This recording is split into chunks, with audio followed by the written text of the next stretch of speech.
especial à professora Alexandra Lúcia, da Faculdade de Ciências Sociais e Humanas da Universidade Nova de Lisboa, que é especialista em História Moderna e tem uma obra importante publicada para compreender todo o processo daquilo que podemos chamar a proto-globalização no século XVI e XVII.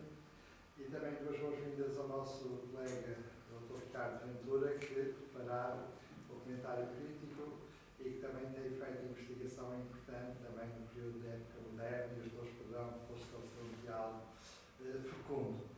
Seguido também do debate, esperando também as vossas intervenções, as vossas questões. Sejam bem-vindos e dou muito gosto agora a palavra ao Dr. Ricardo Ventura para apresentar a nossa convidada de hoje. Muito obrigado. Boa tarde a todos. Cabe-me a função grata de apresentar. Ok. Boa tarde a todos. Cabe-me a função grata de apresentar a professora Alexandra Lúcia, que vai hoje apresentar a conferência do dia de hoje.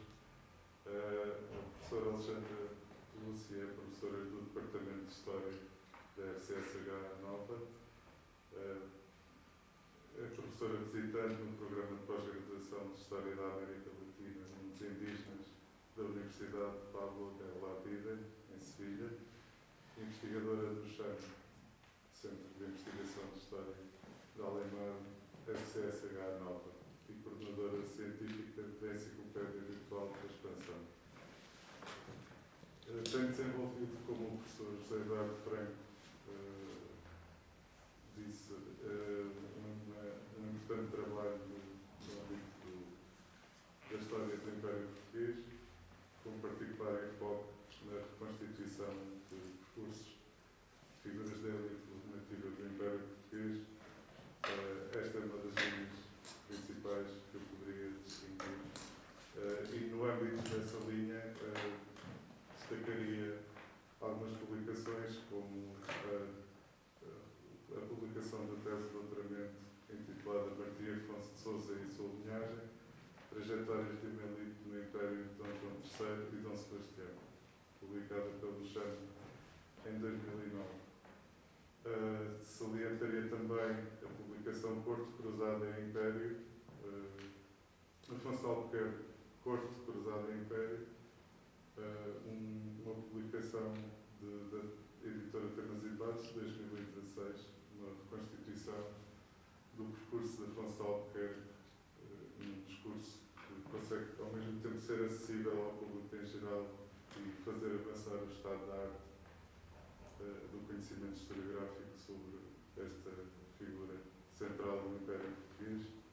E, por fim, destacaria ainda o capítulo A Casa de Bragança, do Constantino e o Vice-Reinado da Índia, incluído no volume de Todas as Partes do Mundo, resultante de um projeto de investigação em que a professora participou, onde efetua um balanço bastante interessante do Vice-Reinado de Dom Constantino de Bragança.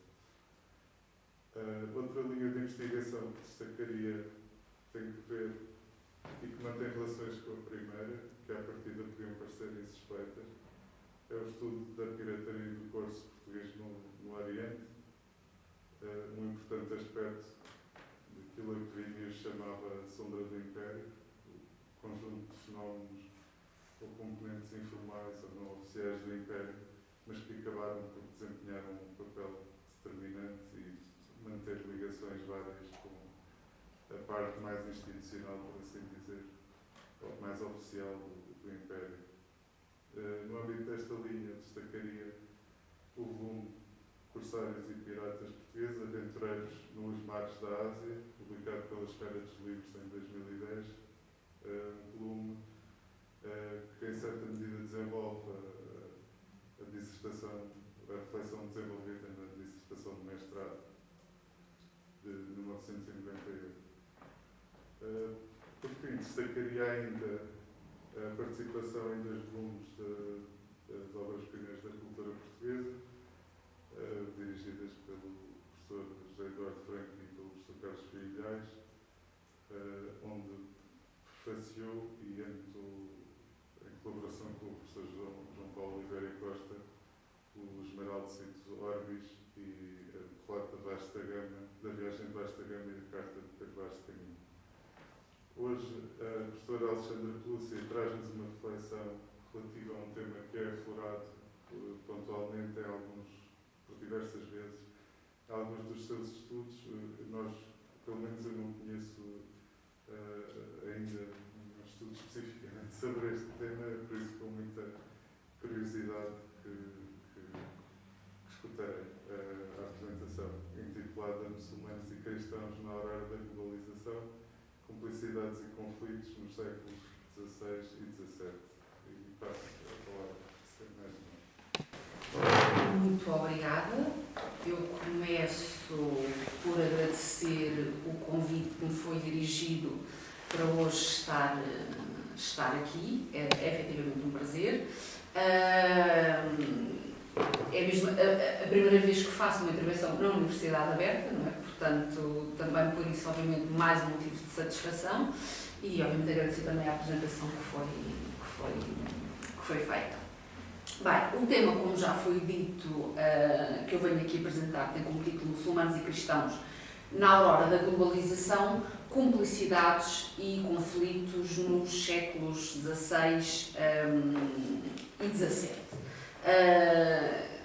Na minha opinião, um tema muito aliciante e que eu acho, enfim, que pode ajudar a desconstruir algumas ideias, porque normalmente quando pensamos na relação histórica entre muçulmanos e cristãos, pensamos sempre numa relação sistemática de oposição, de conflito, de guerra mesmo. E é claro que isso também se verificou no período moderno, e por isso também faz parte da dimensão do conflito, faz parte do subtítulo deste título, mas a verdade é que também se verificaram colaborações, alianças, no fundo, enfim, cumplicidades. E, portanto, esta dicotomia, enfim, que eu pretendo analisar e discutir depois com todos os interessados no final. E para isso parece-me interessante e importante para começar, enfim, o nosso diálogo, o nosso debate. Eu julgo que é interessante trazer aqui uma breve evocação daquilo que eu designo como a genealogia dos monoteísmos. Ou seja, lá está, novamente, em função daquela ideia que muitas vezes temos que a relação entre cristãos e muçulmanos é sempre pautada pelo conflito, esquecemos que há uma origem comum. Utilizando, se me for permitido, enfim, utilizando uma imagem, estamos perante uma grande família que, como muitas vezes em muitas famílias, por vezes, enfim, conhece desavenças. E, portanto, parece-me interessante, efetivamente, trazer esta dimensão, e começando desde logo por evocar a figura de Jesus Cristo, ele próprio, na sua época de vida, de pregação, ele assumiu-se como um reformador, não é? E é nesse sentido, enfim, que eu trago aqui esta passagem, de Mateus 5,17, não penseis que vim revogar a lei ou os profetas, não vim revogá-los, mas apenas levá-los à perfeição. Isto significa, não, que à sua época Jesus não se pensava e não se assumia como um agente de ruptura relativamente à fé judaica. E a verdade é que mais tarde foi exatamente parte, enfim, dessa dinâmica que também foi assumida pelo profeta Muhammad, ou Maomé, como nós mais vulgarmente, enfim, o designamos em Portugal.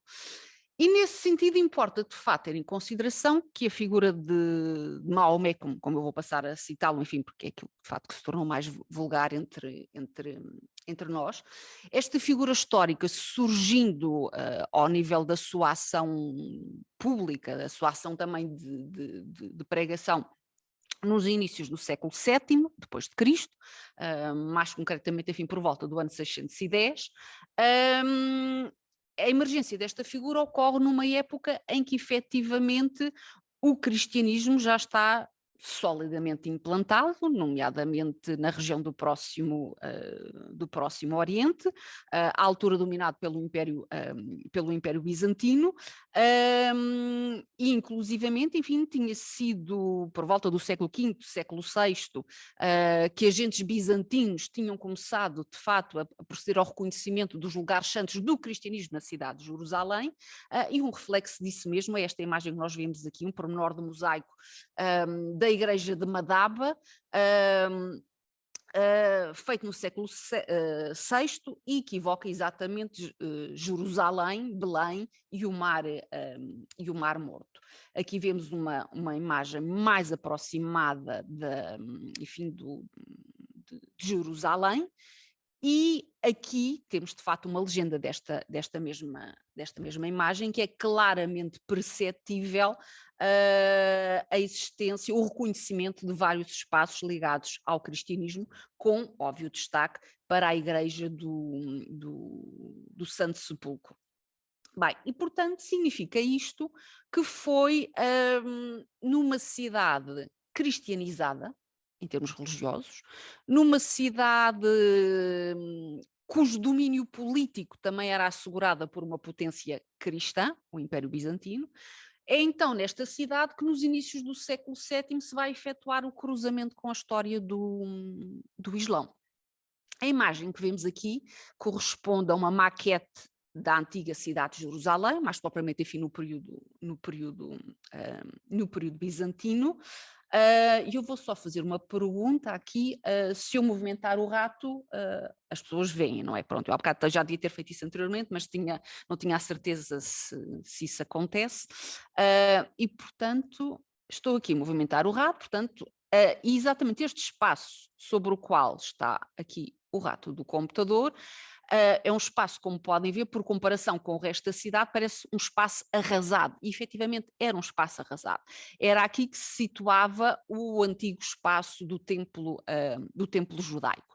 Já agora sublinho também que aqui, estou aqui a movimentar, aqui estava, e continua a estar, a Igreja do Santo Sepulcro.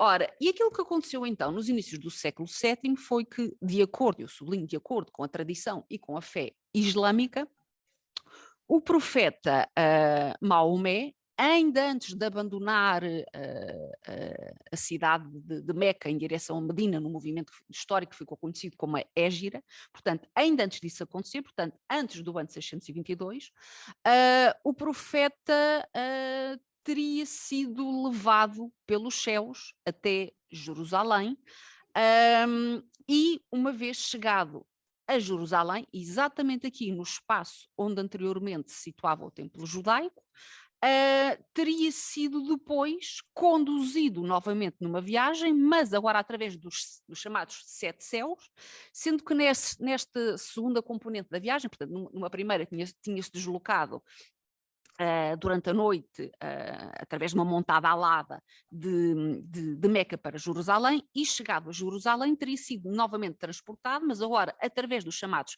7 céus, e ao longo dessa trajetória teria encontrado os antigos profetas bíblicos e teria mesmo chegado ao contacto e à comunicação direta com Deus. E portanto, o que resulta desta tradição islâmica foi de facto a interseção clara da história do Islão com a história do judaísmo e com a história do cristianismo. E aquilo que vemos aqui nesta imagem, uma imagem contemporânea, é exatamente aqui, no espaço que eu estou a assinalar, as cúpulas da Igreja do Santo Sepulcro, e aqui mais ao fundo, enfim, coroada por esta cúpula dourada, o espaço no qual os muçulmanos acreditam, enfim, que o seu profeta se elevou aos céus para contatar com os profetas e com Deus, sendo que esta estrutura arquitetónica que marca, esta estrutura arquitetónica islâmica que marca este espaço, hoje em dia, desde há vários séculos atrás, obviamente, enfim, é designada como a cúpula do Rochedo, porque de fato, enfim, debaixo daquela cúpula dourada está então o rochedo a partir do qual a tradição islâmica acredita, enfim, que o profeta foi levado aos céus. E, portanto, aqui uma imagem mais aproximada, de facto, da Igreja do Santo Sepulcro, e, portanto, aquilo que vemos, eu recuo um bocadinho sobre, é a extrema proximidade entre os lugares santos do cristianismo e os lugares santos do Islão na cidade, sendo que aqui não é visível, mas já agora, enfim, sublinho que a cúpula do Restelo e a mesquita de Al-Aqsa, adjacente, fazem paredes meias com o muro ocidental, portanto o único troço, a única estrutura que resta do antigo templo judaico, que de resto aqui sim está visível nesta imagem.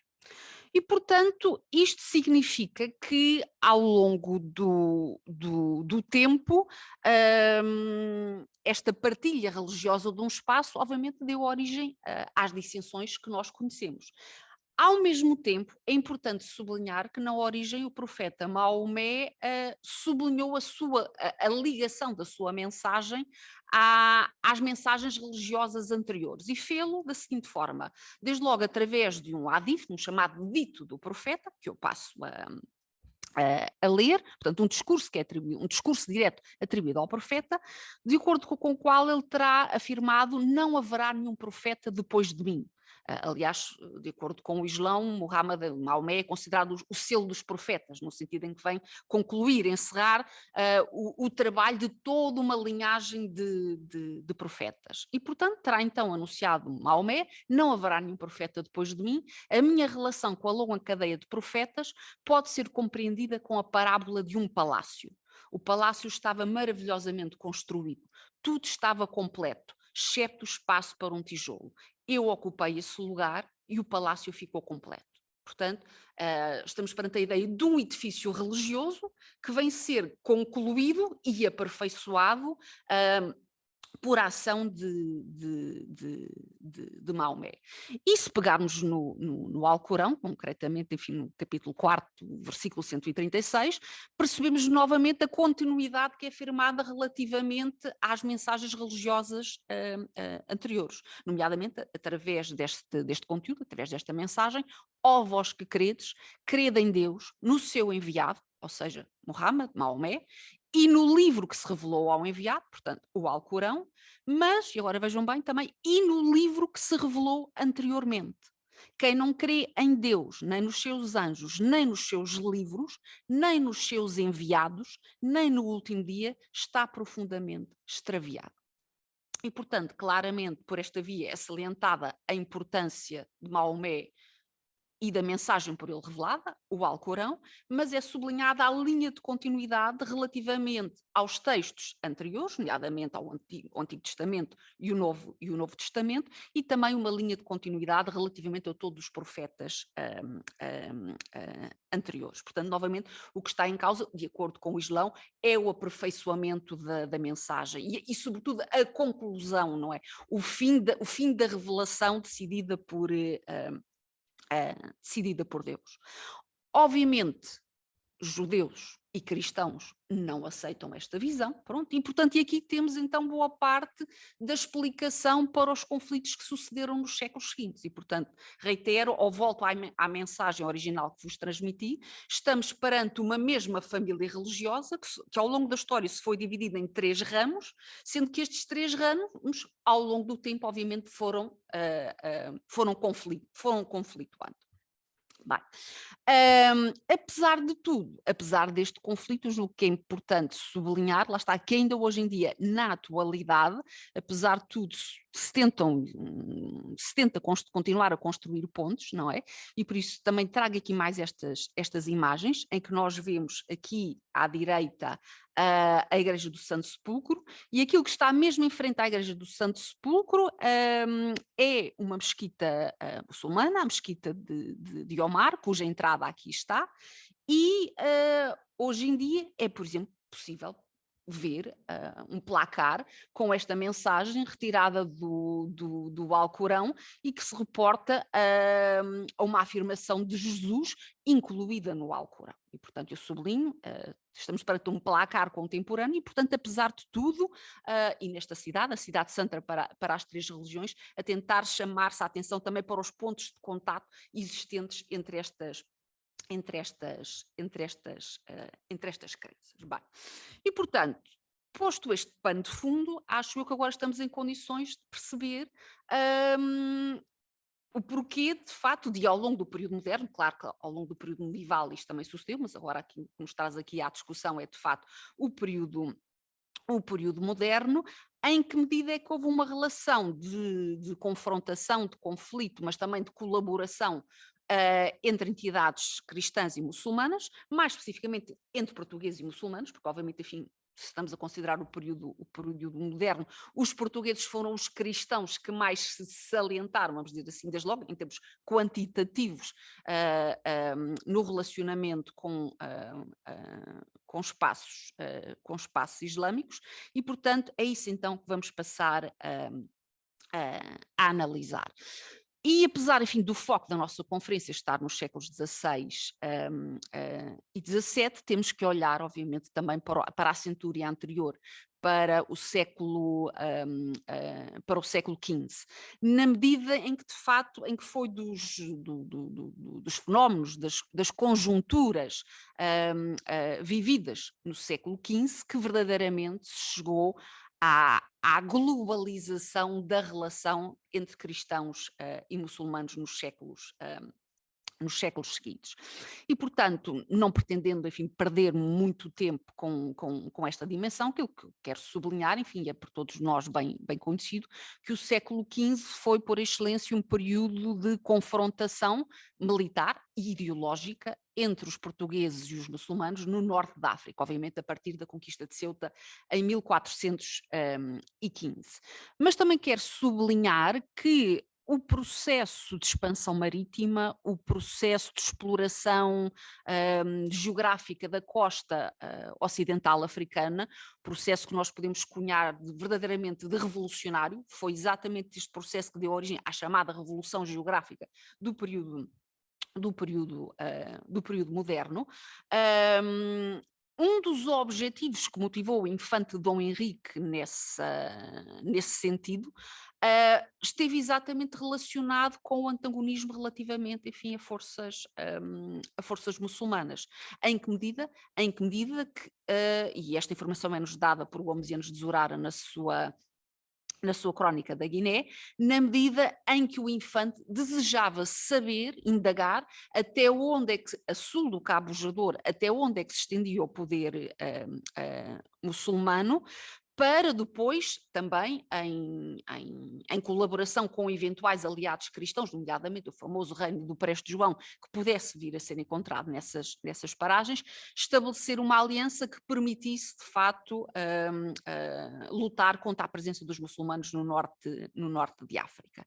E, portanto, a expansão portuguesa iniciou-se assim, quer na sua vertente mais tradicional, de conquistas norte-africanas, mas também na sua vertente mais inovadora, ou seja, a da exploração dos mares e da linha costeira africana. Este processo foi então desencadeado muito devido à percepção de facto da rivalidade com os muçulmanos. Pronto. Dando um salto no tempo, podemos perceber que, e um salto no tempo agora para os meados do século XV, podemos perceber que a conquista de Constantinopla em 1453 por parte dos turcos otomanos constituiu mais um elemento para acicatar esta relação tensa entre estas duas comunidades religiosas. Nessa altura, enfim, Roma, o papado lançaram um apelo à generalidade dos reis cristãos da Europa para se mobilizarem na organização de uma cruzada que permitisse recuperar o controle cristão da cidade de Constantinopla. A coroa portuguesa, à altura, enfim, encabeçada por Dom Afonso V, respondeu positivamente. A verdade, enfim, é que tal cruzada não veio a sair do papel, mas, enfim, mas o rei de Portugal respondeu positivamente, e foi exatamente neste contexto que o infante Dom Henrique, num parecer dirigido ao seu sobrinho e rei Dom Afonso V, o aconselhou a acometer os muçulmanos, e passo a citar, em qualquer parte onde entendesse fazer fruto. O que é que isto quer dizer? Quer dizer que, do ponto de vista do infante Dom Henrique, claro que seria importante e mobilizador colaborar num esforço de reconquista cristã de de Constantinopla, neste caso, enfim, era Constantinopla o alvo que estava em causa, mas o infante, neste seu parecer, aproveitou, no fundo, para dizer ao seu sobrinho e rei que, na verdade, qualquer espaço onde estivessem forças muçulmanas poderia e deveria ser um espaço de confrontação, de ataque dos cristãos face a essas mesmas forças muçulmanas. A verdade é que, em termos práticos, pelo menos de imediato, nos tempos mais próximos, este conselho não foi seguido por Dom Afonso V. E bom exemplo disso mesmo foram as tréguas que Dom Afonso V estabeleceu em 1471 com o sultão de Fez. Uma vez, exatamente nesse período, enfim, no rescaldo da conquista de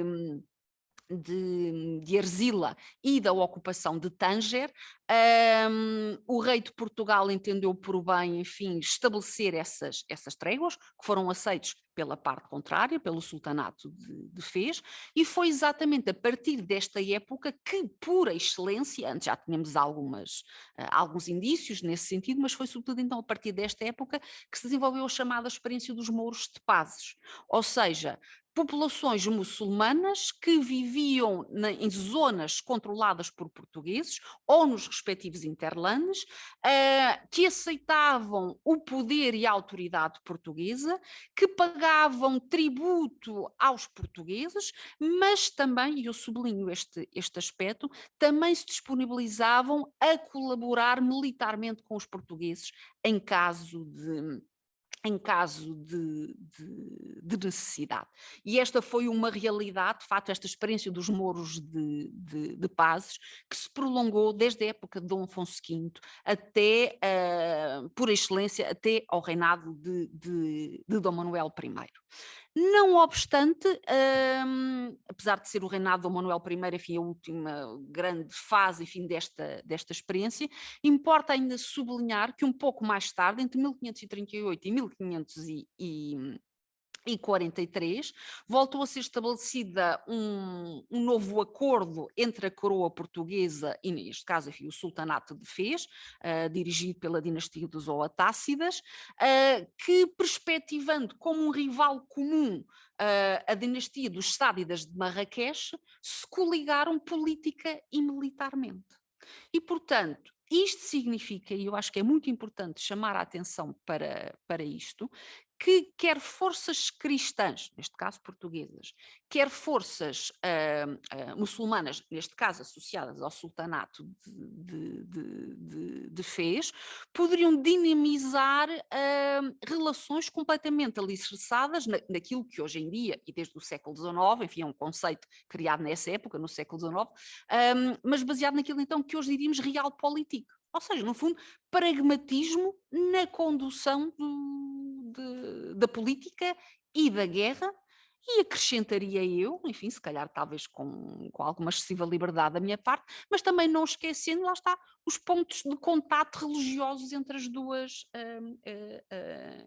partes. No sentido, e aqui, efetivamente, o elemento comum é Jesus Cristo, embora claramente, enfim, os muçulmanos não o reconhecendo como filho de Deus, reconhecendo-o simplesmente como um profeta, mas como um profeta, enfim, cuja mensagem valorizam efetivamente, como há pouco, desde logo, enfim, foi possível verificar através daquele placar, ainda hoje em dia exposto nas ruas de Jerusalém.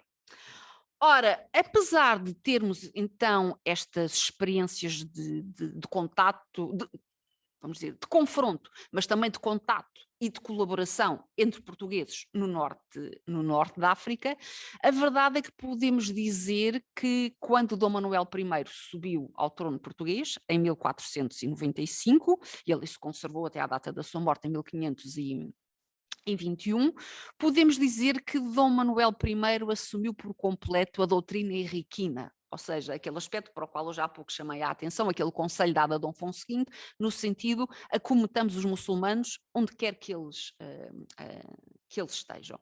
E, efetivamente,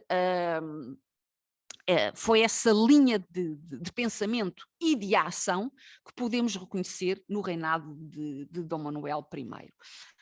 Comecemos talvez, enfim, por observar as tais linhas de pensamento, enfim, que apontavam neste mesmo sentido, na sequência daquilo que já antes, enfim, o infante Dom Henrique tinha apontado, e neste sentido eu chamo a vossa atenção para uma obra que foi produzida nos inícios do século XVI, embora não impressa na altura, portanto permaneceu, enfim, sob a forma manuscrito, a crónica de Dom Afonso Henriques, escrita por um dos mais fiéis colaboradores de Dom Manuel I, Duarte Galvão, que tinha sido secretário de Dom Afonso V, entretanto tinha sido promovido ao estatuto de membro do Conselho Real. Durante o reinado de Dom Manuel I agiu também como embaixador ao serviço dos interesses portugueses em várias cortes europeias. E no prólogo a esta crónica de Dom Afonso Henriques, além de exaltar, enfim, as virtudes de Dom Manuel I, além de desenvolver a ideia de que Dom Manuel I teria sido um eleito, um escolhido por Deus para conduzir Portugal a uma nova era e a uma fase também de afirmação de Portugal no mundo. Portanto, além de exaltar todas estas ideias, nesse prólogo nós podemos encontrar um objetivo claro, explicitado, também aqui, que vos trago aqui através desta citação. Portanto, o objetivo assumido de conseguir a conversão dos infiéis, portanto, dos muçulmanos, mas ainda para desfazimento e destruição da maomética seita. Ou seja, aquilo que percebemos é que no reinado de Dom Manuel, este era efetivamente o grande objetivo. Um objetivo cimeiro que não foi concretizado, como bem sabemos, não é? Mas o objetivo seria nada mais, nada menos do que este. E daí então consigamos perceber o envolvimento do rei de Portugal e dos seus agentes, obviamente, no terreno, em todas as frentes de combate que fossem possíveis contra rivais muçulmanos. A mesma linha de pensamento, muito curiosamente, foi desenvolvida por João de Barros, numa das suas principais obras, As Décadas da Ásia, e nomeadamente na introdução à obra, incluída na década primeira, que foi publicada em 1552. Aqui trago-vos o frontispício, enfim, de uma edição mais tardia, já do século XVII, mas infelizmente, enfim, não consegui encontrar uma imagem da edição original de 1552, e importa então sublinhar que na introdução às Décadas da Ásia, que eu sublinho, é uma obra que foi planificada, que foi pensada para narrar os fatos e as alegadas façanhas cometidas pelos portugueses no espaço asiático, na sequência, enfim, da viagem da viagem inaugural de Vasco da Gama. Mas a verdade é que, sendo esse o grande objetivo da obra, a introdução da mesma começa por levar o leitor para a época do nascimento de Maomé, para a evocação do percurso biográfico de Maomé, e eu sublinho que a obra foi publicada, foi impressa em meados do século XVI, não é? Certamente começou a ser escrita antes, não é?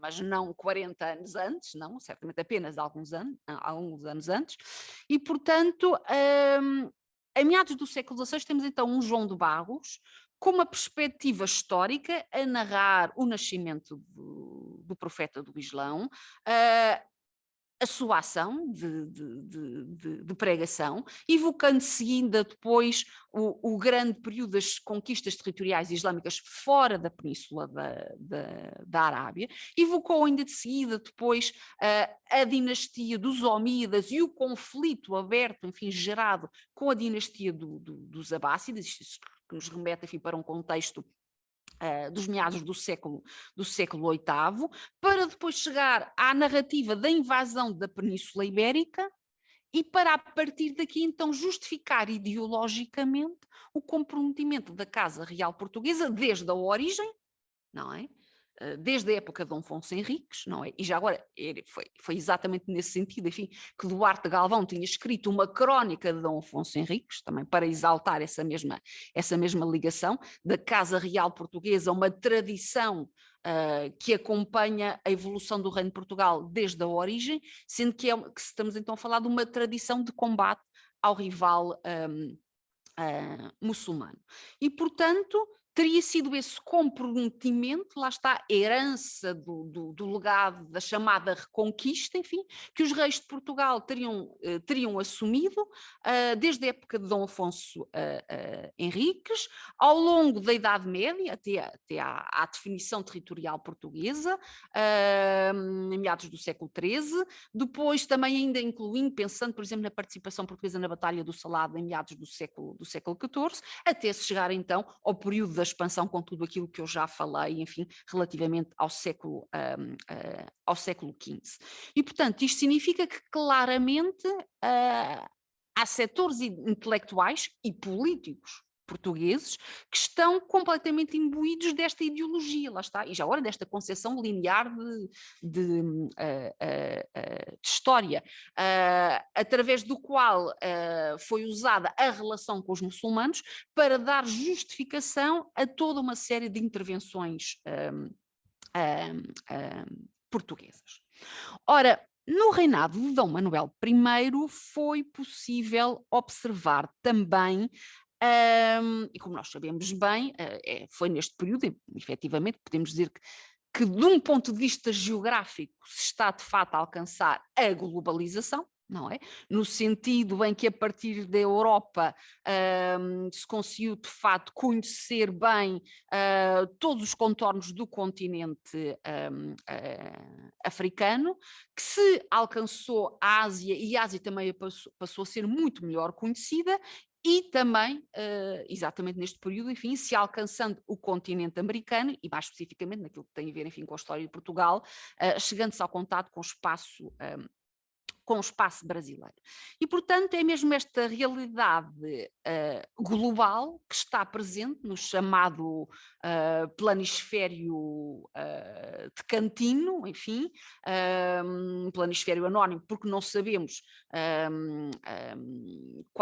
quem foi o cartógrafo que o fez, mas conhecido como este nome, planisfério decantino, devido ao nome do agente do Duque de Ferrara, Alberto Cantino, que em Lisboa conseguiu subornar agentes portugueses para lhe darem uma cópia de um mapa que correspondia então à época, no ano 1502, correspondia então à visão que os portugueses tinham do mundo.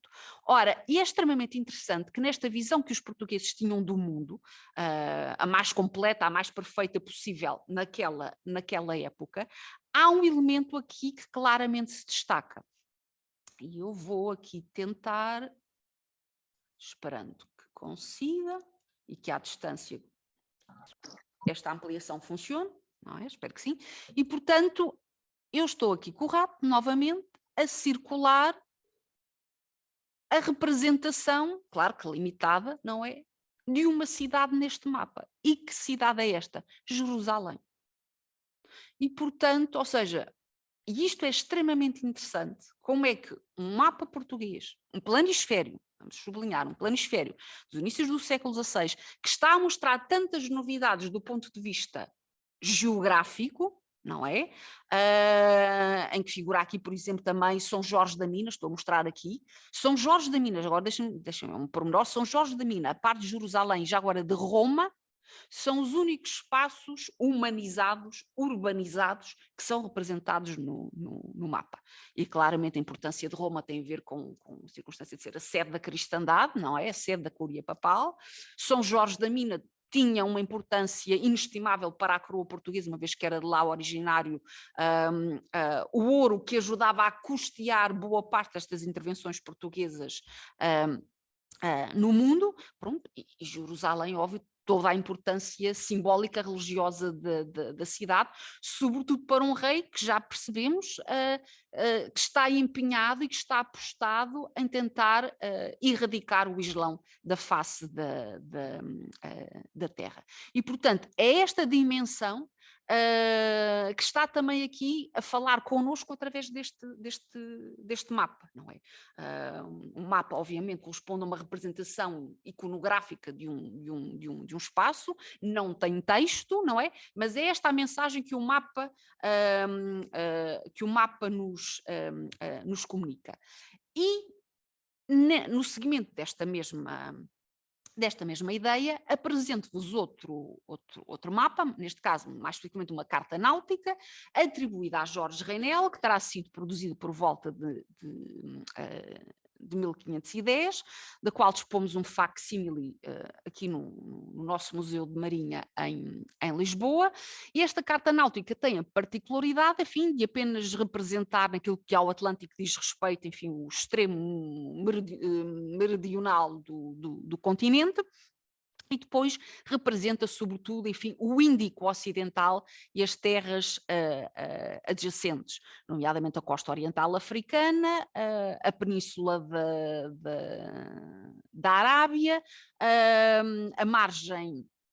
a margem persa do Golfo Pérsico e a costa ocidental da Índia, embora depois também Malaca esteja aqui representada, enfim, mas sem uma continuidade do mapa. Dir-se, enfim, que o mapa não foi completamente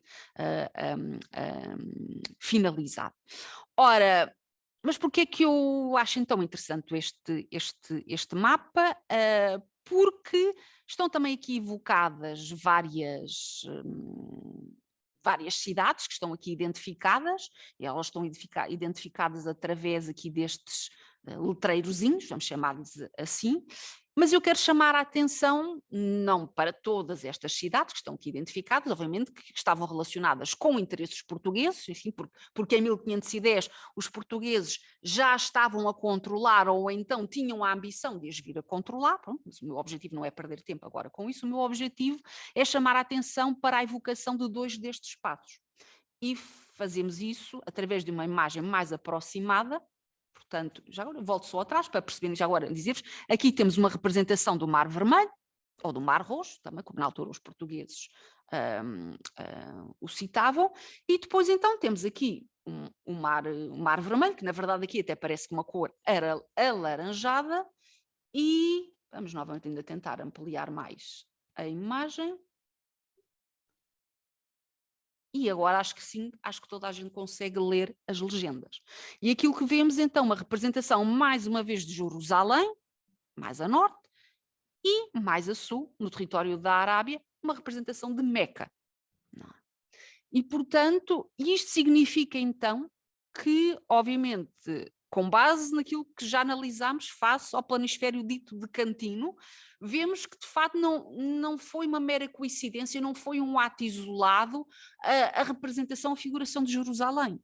E percebemos que de facto que para Dom Manuel I havia uma centralidade de objetivos relacionados com Jerusalém, mas já agora também relacionados com Meca. E volto a chamar ou a recordar as palavras de Duarte Galvão, que assumiu como objetivo a destruição, e agora utilizando as suas palavras, da maomética seita. Não é? Pronto. Ora, a verdade é que durante então o período manuelino foi levado ao extremo esta ambição de lutar contra muçulmanos onde quer que eles estivessem. Lá está, novamente, na senda daquilo que tinha sido a doutrina assumida pelo infante Dom Henrique.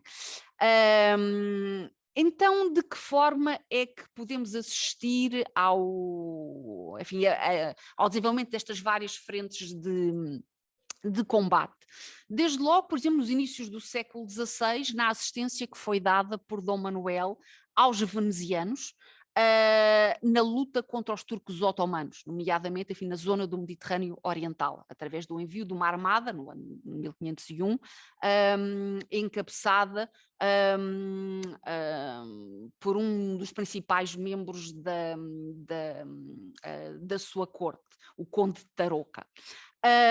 Mas percebemos também a vontade de lutar contra forças muçulmanas através da oposição comercial e militar que os portugueses moveram às comunidades muçulmanas da costa indiana do Malabar. Ou seja, para haver aqui uma localização geográfica, a costa do Malabar fica no extremo sul da costa ocidental da Índia, e era nessa região que estavam implantadas cidades muito importantes no comércio das especiarias, como Calicut e Cochin, que entretanto se tinha convertido em aliada, uma entidade aliada dos portugueses.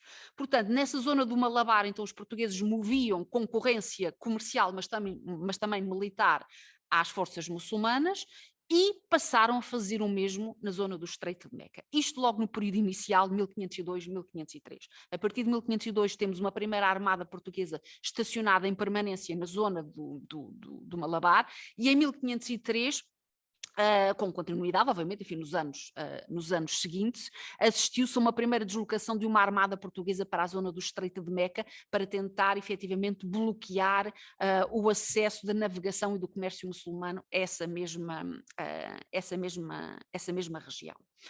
Ora, foi esta situação que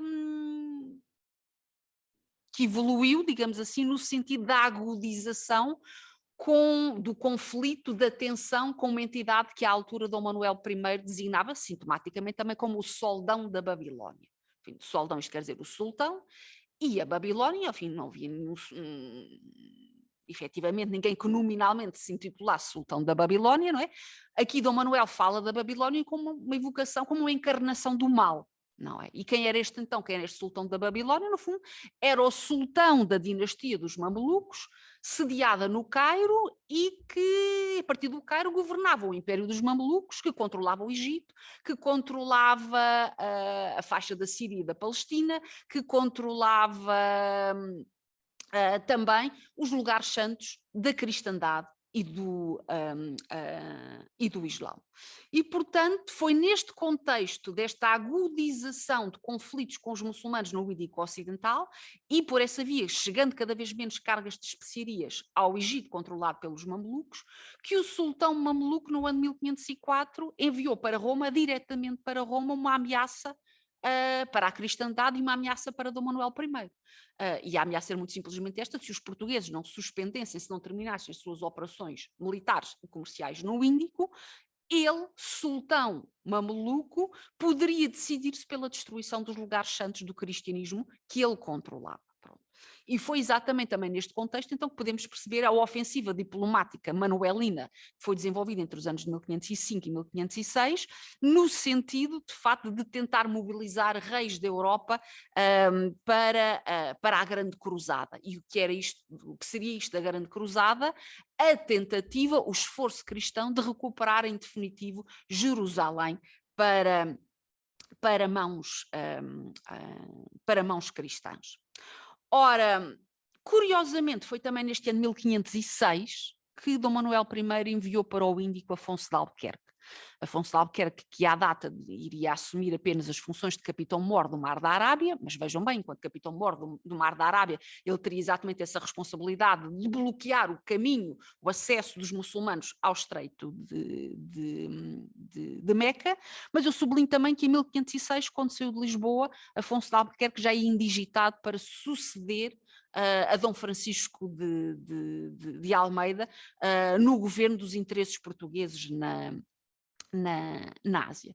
E, portanto, podemos dizer que Dom Manuel I já sabia que Afonso de Albuquerque iria, mais dia menos dia, chegar ao governo do chamado Estado Português da Índia e, portanto, era com ele que contaria, sem dúvida nenhuma, porque Afonso de Albuquerque estava profundamente envolvido nestes planos ideológicos e militares de Dom Manuel I, era de facto com Afonso de Albuquerque que Dom Manuel I contava para então desenvolver o seu plano anti-islâmico. Ora, e a verdade é que Afonso de Albuquerque assumiu tanto quanto possível, quase até às últimas consequências, mas eu sublinho tanto quanto possível, este desígnio manuelino de perseguição ao Islão. A um ponto nós podemos mesmo falar, enfim, é a palavra que eu tenho ali, da barbárie assumida por Afonso de Albuquerque, enfim, em todas as ocasiões de confronto militar que teve com muçulmanos. Vimos isso na campanha do Golfo Pérsico em 1507, 1508, vimos isso na campanha de conquista de Goa em 1510, com ordens sistemáticas para se eliminar qualquer muçulmano que fosse encontrado, mesmo que fosse criança ou mulher, ou então para cortar sistematicamente orelhas e narizes de pessoas, ordens para se destruírem pelo fogo mesquitas, por vezes com os fiéis dentro delas, portanto foi mesmo assumir quase até às últimas consequências a violência máxima contra muçulmanos. Mas a verdade é que Afonso de Albuquerque também estava envolvido no plano no sentido de tentar proporcionar a Dom Manuel I meios efetivos no sentido de chegar a Jerusalém. E nesse sentido ele planeou e executou, embora tenha falhado, um ataque a Aden, enfim, no extremo sul da Península da Arábia, junto às portas do Estreito de Meca. E caso esse desígnio tivesse sido alcançado, aí sim poderíamos ter pensado que haveria alguma execuibilidade no plano manuelino de avançar em direção a Jerusalém, e portanto face a este fracasso que ocorreu no ano 1513, a verdade é que o plano nunca passou muito de uma dimensão meramente teórica. Mas eu sublinho a existência do plano e para isso volto a fazer uma citação documental, uma citação de uma carta de Afonso de Albuquerque, em que ele, à semelhança daquilo que já Duarte Galvão tinha feito na crónica de Dom Afonso Henriques, se referiu à destruição de Meca, fim e acabamento da seita de Mafamed. E, portanto, percebemos então que, por exemplo, a representação de Meca na carta náutica atribuída a Jorge Reinel, feita por volta de 1510, muito provavelmente, enfim, se estavam então representadas ali Meca e Jerusalém, era porque uma se pretendia destruir, arrasar por completo, reduzi-la à cinza, escreveu Afonso de Albuquerque noutra das suas cartas, e outra, Jerusalém, se pretendia conquistar. Ora, o que é extremamente interessante em todo este plano, definido por Dom Manuel I e Afonso de Albuquerque, é que estava em causa a luta contra o Islão, a luta mais especificamente contra a principal potência muçulmana que então controlava os lugares santos da cristandade e do Islão, ou seja, o sultanato mameluco, por sinal uma potência muçulmana sunita.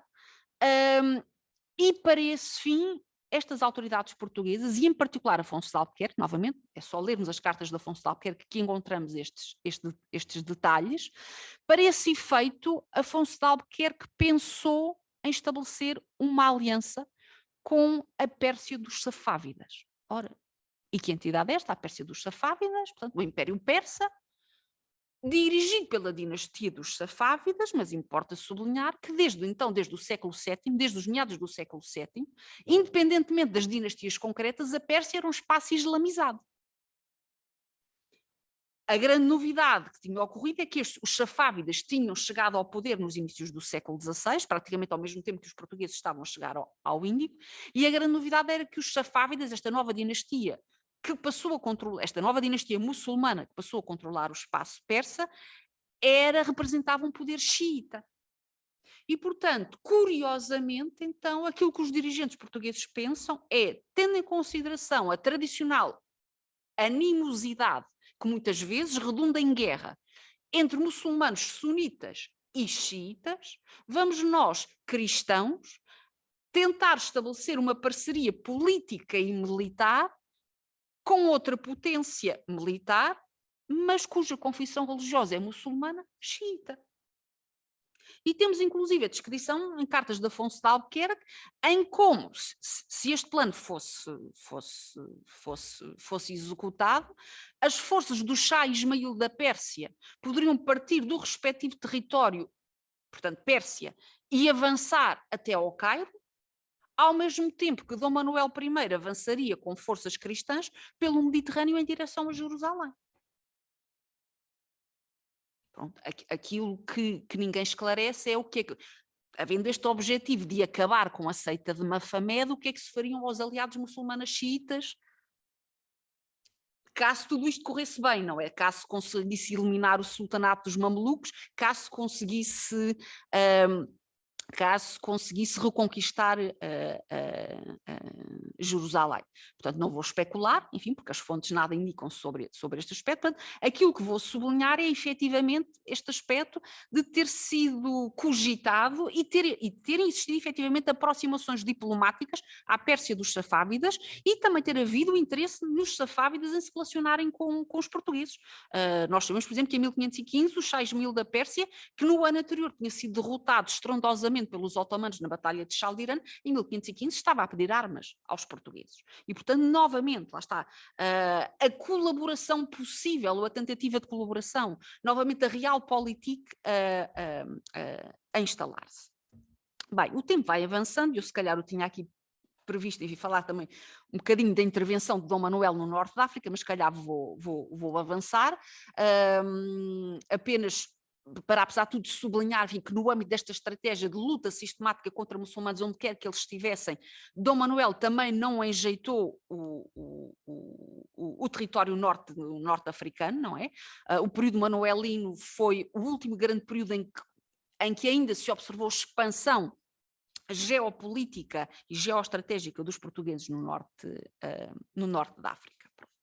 Mas aproveitando esta deixa relativamente a relações entre portugueses e persas, safávidas, apesar desta aliança sonhada por Dom Manuel I e Afonso de Albuquerque não ter sido executada nem concretizada, enfim, num avanço conjunto militar em direção ao Cairo e em direção a Jerusalém, a verdade é que genericamente ao longo do século XVI e até em parte do século XVII foram mantidas boas relações entre o reino cristão de Portugal e a sua dependência, que era o Estado português da Índia, e a Pérsia dos Safávidas. E isso mesmo é visível, por exemplo, através desta imagem, que é uma imagem que está pintada ainda hoje em dia perfeitamente visível, está no grande arco que dá acesso ao mercado principal da cidade, hoje em dia iraniana, de Isfahan, e podemos lá ver esta representação de uma cena de corte em que estão presentes os ocidentais. E certamente, enfim, claro que teremos margem para pensar, porque nos inícios do século XVII, enfim, também ingleses chegaram a esta região, mas a verdade é que desde o século XVI havia contatos diplomáticos entre as entidades portuguesas e as entidades persas safávidas. E sublinho mais, a partir dos inícios do século XVII, exatamente em Isfahan, e pasme-se, pasmemos todos nós, não é? Foi concedida a autorização para a instalação de uma missão de padres agostinhos exatamente em Isfahan. E, portanto, isto significa que uma potência muçulmana, neste caso xiita, aceitou nos seus domínios a existência e o funcionamento de uma missão, que sobreviveu até meados do século XVII, até meados do século XVIII. Peço desculpa. Portanto, nascendo nos inícios do século XVII, esta missão agostinha sobreviveu até meados do século XVIII. e certamente não funcionou sempre com o mesmo fulgor, certamente se ressentiu, enfim, do estremecimento de relações entre portugueses e persas a quando da conquista de Hormuz, em 1622, mas vejam bem, tendo esta conquista inglesa e persa de Hormuz ter sido em 1622, a verdade é que a missão dos agostinhos sobreviveu em Isfahan até meados do século XVIII. E já agora, permitem-me também sublinhar, ainda hoje é possível visitar nesta cidade, e muito provavelmente noutras do Irão, mas ainda hoje é possível visitar em Isfahan igrejas que estão em funcionamento, igrejas cristãs associadas enfim, à vertente, à cristandade arménia.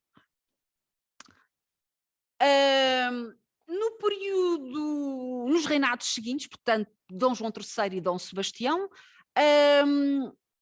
continuamos a observar estas dinâmicas de oposição, de confronto com forças muçulmanas. Foi de resto, enfim, esta situação que levou, enfim, à retração da presença portuguesa no norte da África, com os primeiros abandonos de posições portuguesas decididas por Dom João III, ficando apenas, digamos assim, o poder português na região limitado a Ceuta, Tânger e Mazagão, mas apesar de tudo, mesmo após esses abandonos, enfim, a animosidade face à presença portuguesa manteve-se. Notou-se inclusive uma crescente interferência por parte dos turcos otomanos, uma crescente influência sobre a região, e foi de resto isso inclusive, enfim, que acabou por justificar a intervenção de Dom Sebastião em Alcácer Quibir, enfim, com o desastre que todos nós conhecemos. E, portanto, isto significa então que após a morte de Dom Manuel I continua a haver tensão e conflito com forças muçulmanas, mas apesar de tudo também se continuaram a manifestar alianças. E eu quero sublinhar uma que foi concertada no ano 1535. Entre as forças do Estado português da Índia e o Sultanato do Guzarat. Territorialmente, o Guzarat está situado na região noroeste da Índia. Por essa altura, o Sultanato do Guzarat estava a ser acometido por dois fogos rivais, digamos assim. Por um lado, os portugueses que estavam a atacar a zona porque se desejavam estabelecer em Diu.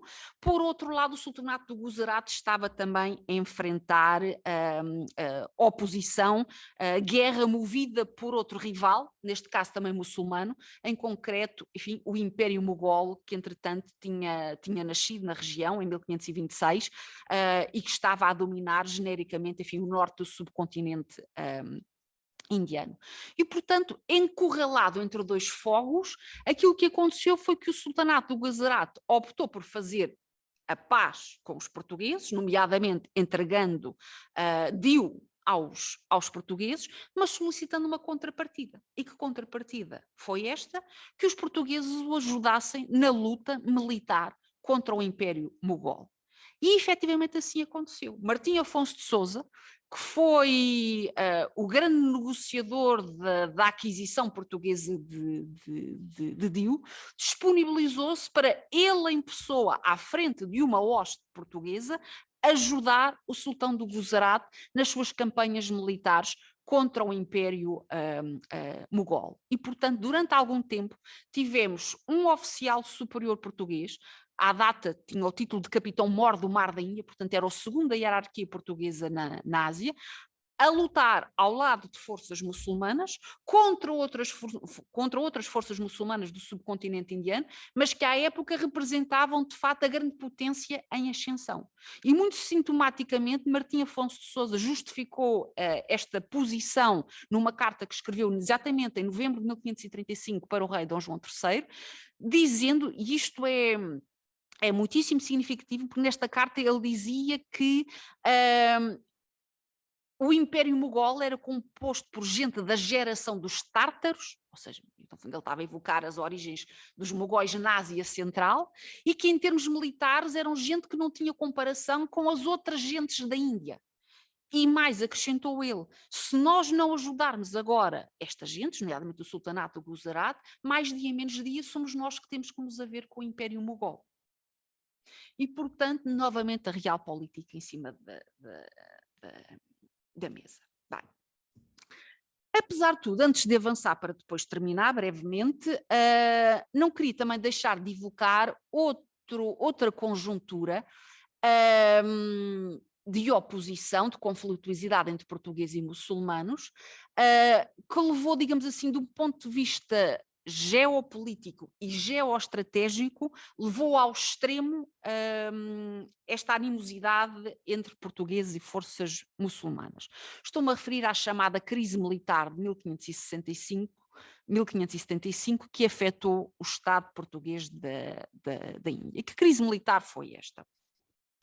Uma crise que se desenvolveu em função do conflito, da animosidade entre os portugueses e alguns sultanatos indianos, nomeadamente os sultanatos de Ahmadnagar, de Bijapur e de Golconda, que concertaram entre si uma aliança, conseguindo mobilizar para essa mesma aliança outras forças muçulmanas, nomeadamente sultanatos da região da Insulíndia, como o sultanato do Achem, na atual ilha de Sumatra, ou o sultanato de Johor, enfim, fundado na Península Malaia pelo sultão que tinha sido expulso de Malaca pelos portugueses em 1511.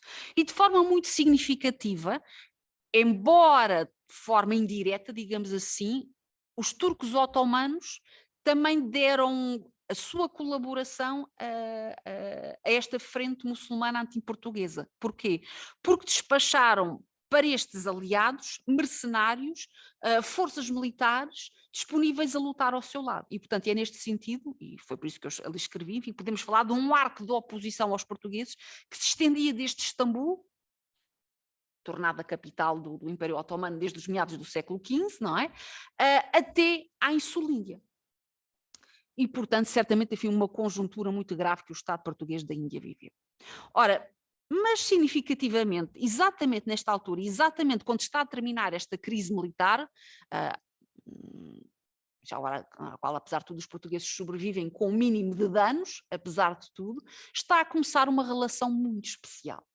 E voltamos à colaboração, e voltamos às cumplicidades, e vamos inclusive às interações culturais e, novamente, também à tolerância religiosa. Uma relação especial que foi desenvolvida entre o Estado português da Índia e o Império Mogol. Portanto, o tal império que em meados da década de 1530 Martim Afonso Sousa está a perspectivar como um potencial grande inimigo do Estado português da Índia, mas que de facto que no último quartel do século XVI vai ser perspectivado como uma entidade com a qual se deverá colaborar. E já agora deixe-me sublinhar, quando estamos a falar deste período, enfim, último quartel do século XVI, o Império Mogol já domina genericamente toda a metade norte do subcontinente indiano. E, portanto, é efetivamente um colosso político e militar da região, com esta particularidade religiosa de estar também alinhado pelo Islão. Mas o que é que aconteceu então de especial? É preciso ter noção que nesta altura quem dominava o Império Mogol era o Imperador Akbar, uma figura efetivamente muito especial, que no ano de 1575 começou a patrocinar a realização de reuniões interreligiosas.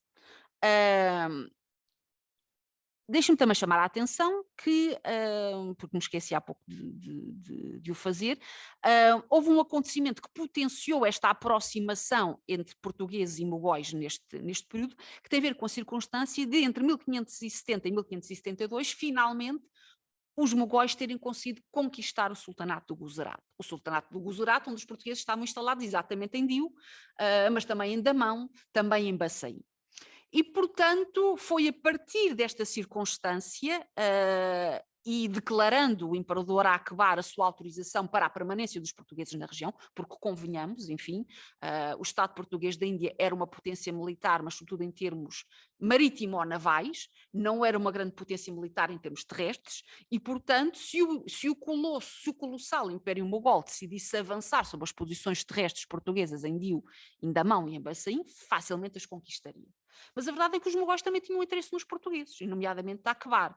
Porquê? Porque percepcionando-os como ocidentais, Akbar percebeu que através dos portugueses podia ter acesso a uma série de conhecimentos, a uma série de objetos, de técnicas, de tecnologias até, que de outra forma dificilmente conseguiria aceder. Por outro lado, a Akbar era, em função de exatamente destas reuniões interreligiosas que começou a patrocinar, era efetivamente uma figura interessada em conhecer outras religiões. E, portanto, aquilo que aconteceu foi que a partir de 1578, abriu a presença a jesuítas, portanto, agentes cristãos associados ao Estado português da Índia, admitiu então agentes jesuítas nestes debates interreligiosos. E a partir da década seguinte, a partir da década de 1580, temos, tal como tínhamos e tivemos missões cristãs associadas ao Estado português da Índia na Pérsia Safávida, também passamos a ter uma missão religiosa cristã, agora administrada por jesuítas, no seio da corte mogol. E Akbar foi ainda ao extremo de nomear como preceptor do seu filho e príncipe herdeiro, um jesuíta, o padre António Monserrat. Eu tinha aqui um texto, mas acho que vamos avançar, um texto que evoca estas mesmas reuniões patrocinadas por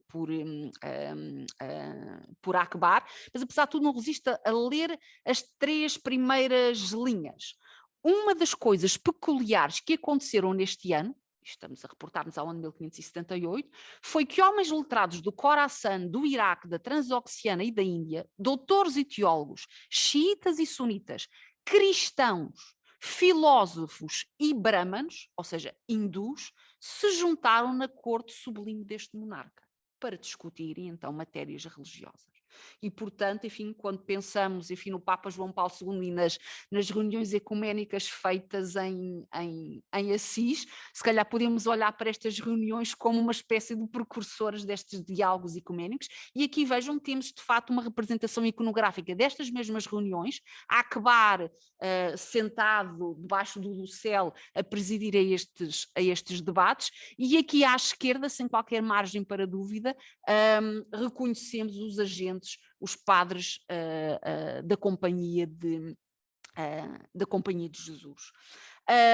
Na sequência deste diálogo estabelecido a partir daí, a iconografia cristã desenvolveu-se na corte mogol, e aqui apenas vos trago um exemplo, não é uma figuração de Cristo e a mulher de Samaria, não é, mas feita por artistas mogóis e na corte mogol, e trago-vos também esta imagem absolutamente deliciosa, digo eu, enfim, se me for permitido esta expressão, do filho e do herdeiro de Akbar, o imperador Jahangir, o tal que foi educado, enfim, ou que teve entre os seus educadores um padre jesuíta, mas nunca se tendo convertido ao cristianismo, já agora importa dizê-lo, enfim, nem ele nem o seu pai Akbar jamais se converteram, apesar da esperança que os jesuítas chegaram a alimentar. E, portanto, vimos então aqui o imperador Jahangir representado com uma figura de Nossa Senhora na mão. E, portanto, sem dúvida, um dos expoentes máximos desta colaboração entre cristãos e entre cristãos e muçulmanos na corte mogol.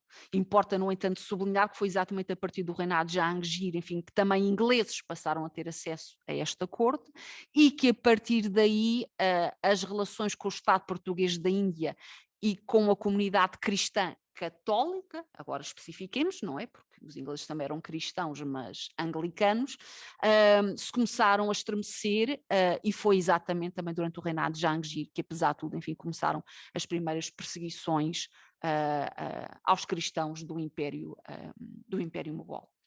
Bem, certamente muito mais haveria para dizer, mas acho que já ficou aqui uma ideia a respeito, de facto, desta globalização, no sentido em que as tradicionais relações entre portugueses e cristãos, geralmente com palco na Península Ibérica ou no máximo no norte da África, como extravasaram para boa parte do mundo, e apesar de tudo, sobretudo, como é que estas relações não foram exclusivamente feitas com base na confrontação, foram também, por vezes, feitas com base na colaboração e já agora na curiosidade mútua. Muito obrigada.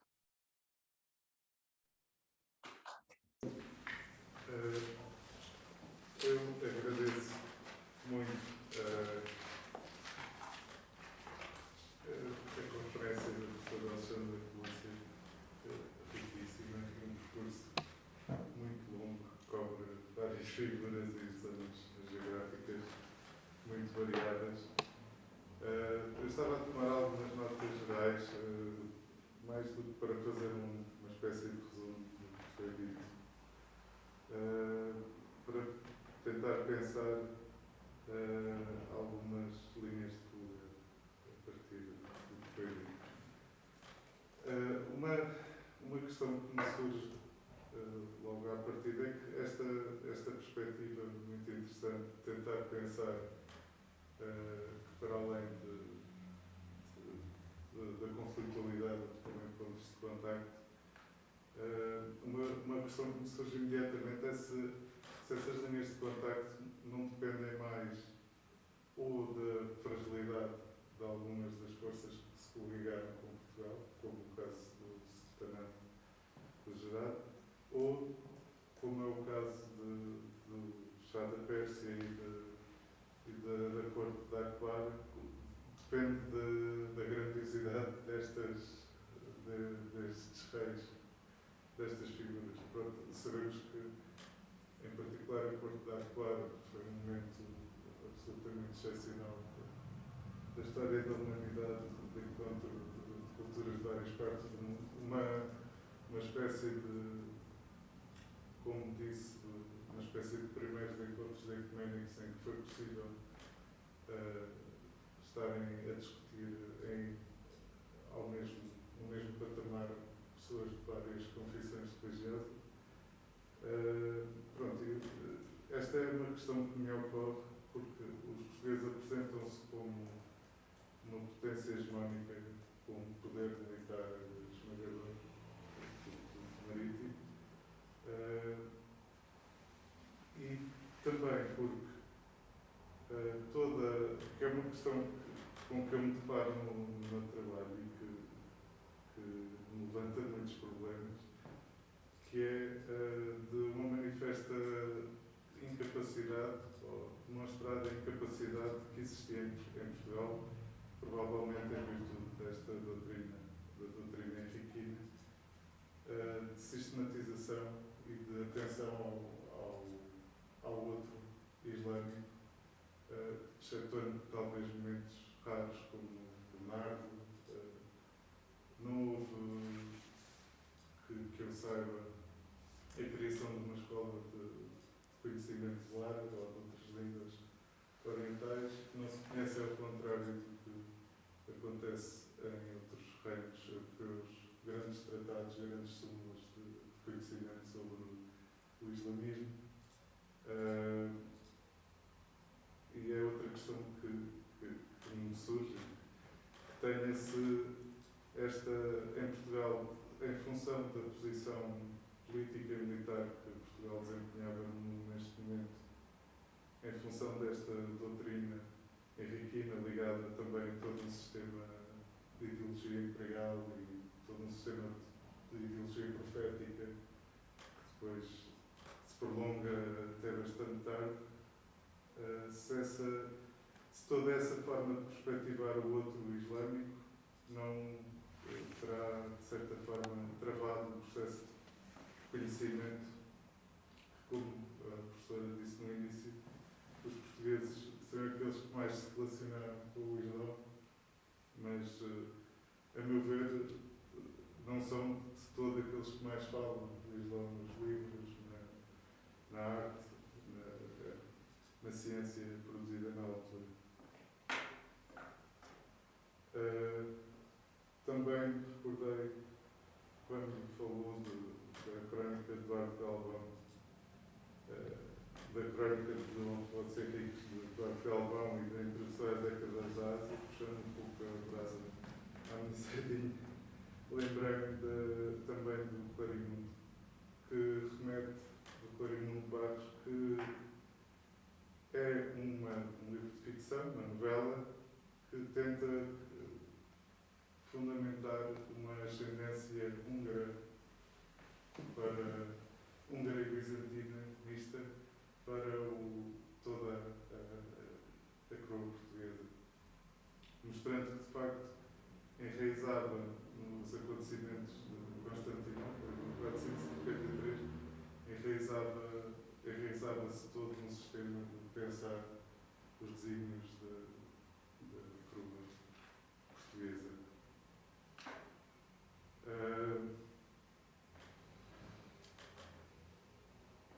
Bom, seria estas notas muito breves que me ocorreram a ouvir e queria agradecer mais uma vez e Gabriel também vai para lá.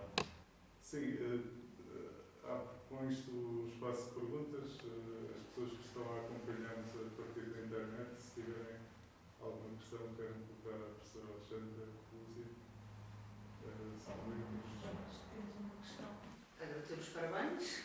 E depois, então, a questão: será correto afirmar que a conquista de territórios nos descobrimentos dos séculos XVI e XVII resultaram também de conflitos pontuais entre portugueses e muçulmanos, estando na sua gênese as duas religiões cristã e islâmica?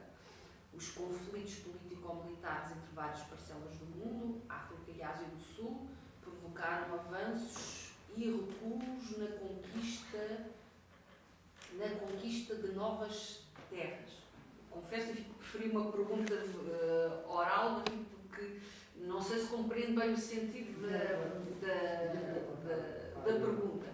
Mas quando se diz que, de facto, se estas conquistas resultaram de conflitos pontuais, enfim, eu diria, enfim, há um pano de fundo generalizado, histórico, e foi por aí mesmo que eu comecei, que colocava portugueses e muçulmanos em lados diferentes da barricada, não é? Então, embora reconhecendo que havia ali uma base religiosa que os aproximava, mas depois, no essencial, divergiam em termos religiosos. E, portanto, que só por si não é esta situação que era estimulante do conflito, não é? Mas depois, claro, para os conflitos concretos que ocorreram durante a expansão portuguesa, norte da África e Ásia, não é? Pronto, isto, na costa subsaariana, no Atlântico e no espaço da América do Sul, enfim, não houve forças muçulmanas que fossem encontradas e, portanto, aí não houve oposição. Fazendo aqui, se tivessem sido encontrados muçulmanos nessas regiões, muito provavelmente teria havido também conflito, não é? Pronto. Mas eu diria então que temos então esta questão de fundo, que é a rivalidade, a animosidade, a tensão religiosa entre cristãos e muçulmanos, a justificar genericamente o conflito, mas depois aquilo que determinava efetivamente o confronto militar eram efetivamente razões concretas, pontuais, como foi dito aqui na pergunta, vamos dizer até pragmáticas. Não é? Era a disputa de rotas comerciais, era o interesse relativamente ao controle de determinados espaços de grande importância geoestratégica, não é? E, portanto, ou seja, sendo sempre depois o pragmatismo ou o interesse, digamos assim, a determinar efetivamente a inclusão dos conflitos, embora também, apesar de tudo, enfim, permite-me sublinhar isto, e também na sequência daquilo que foi dito agora pelo Dr. Ricardo, importa sublinhar também que também podemos encontrar pragmatismo na procura de pontos comuns e de aproximação, até por vezes em termos políticos e militares, e não apenas em questões culturais, como eu sublinhei durante a minha exposição. Agradeço muito esta interessantíssima conferência que nos dá outra perspectiva das relações entre cristãos e muçulmanos. Muitas vezes temos uma percepção estereotipada, que eles estiveram sempre em antagonismo e em guerra, mas afinal a realpolitik muitas vezes funcionou como funciona sempre nas guerras, como sabemos.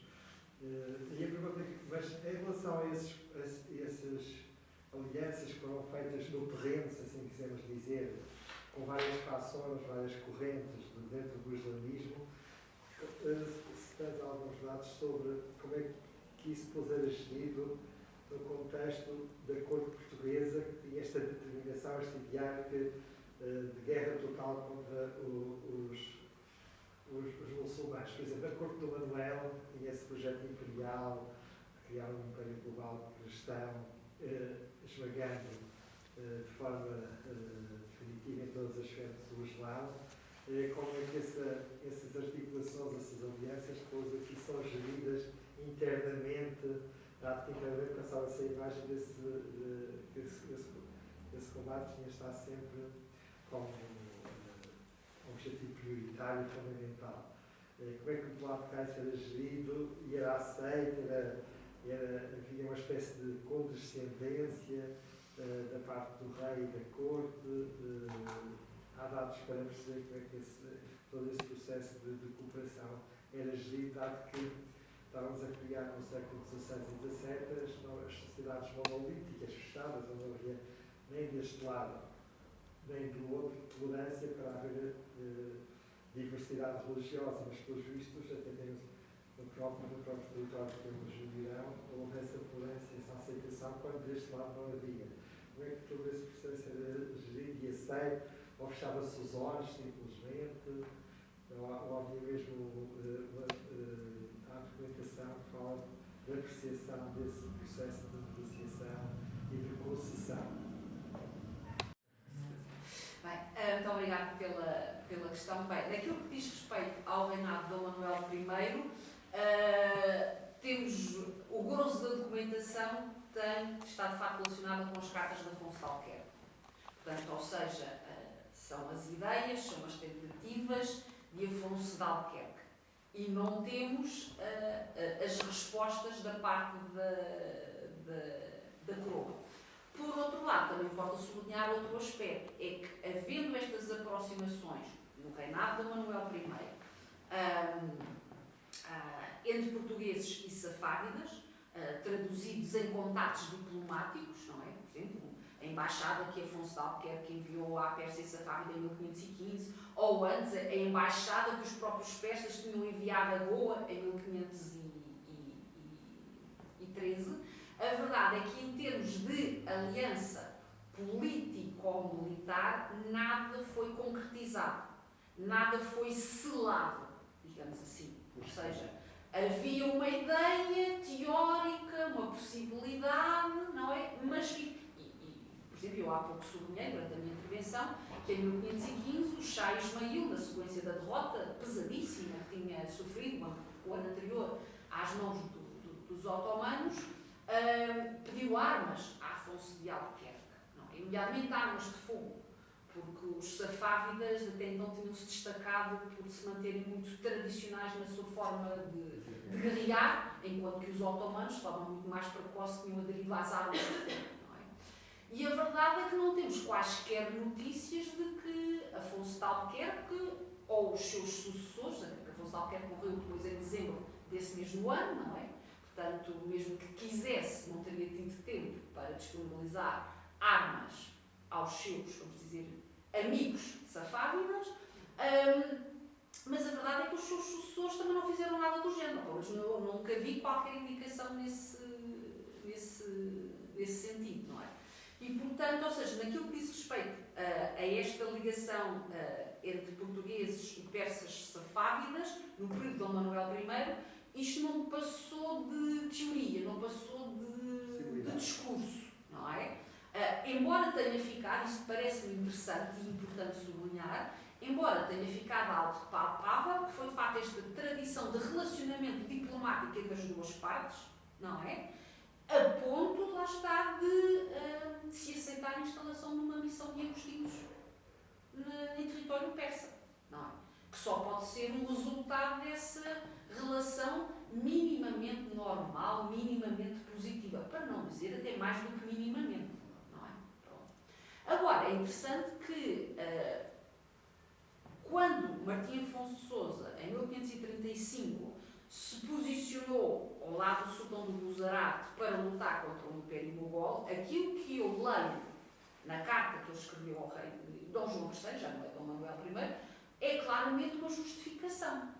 Ou seja, como que ia dizer, poderá parecer estranho, isto agora sou eu que estou a colocar palavras no pensamento de Martim Afonso de Sousa. Ele não escreveu nada do género, mas no fundo, ao estar a justificar ao rei porque é que procedeu daquela forma, enfim, seria como se ele estivesse a pensar, bem, o rei de Portugal, Dom João III, estará a estranhar esta posição que eu assumi, não é? De colaborar, de dar auxílio militar a um dirigente muçulmano, o sultão do Guzarat, mas a verdade é que se tal foi feito, foi para evitar um mal maior. Não é? Voltamos à realpolitik, não é? E tal como Martim Afonso Sousa assumiu na sua carta ao rei, não é? Ele disse, isto é muito necessário porque se o Império Mogol não for travado, acabaremos por ser nós a ter eventualmente que lidar com este Império em termos políticos e militares.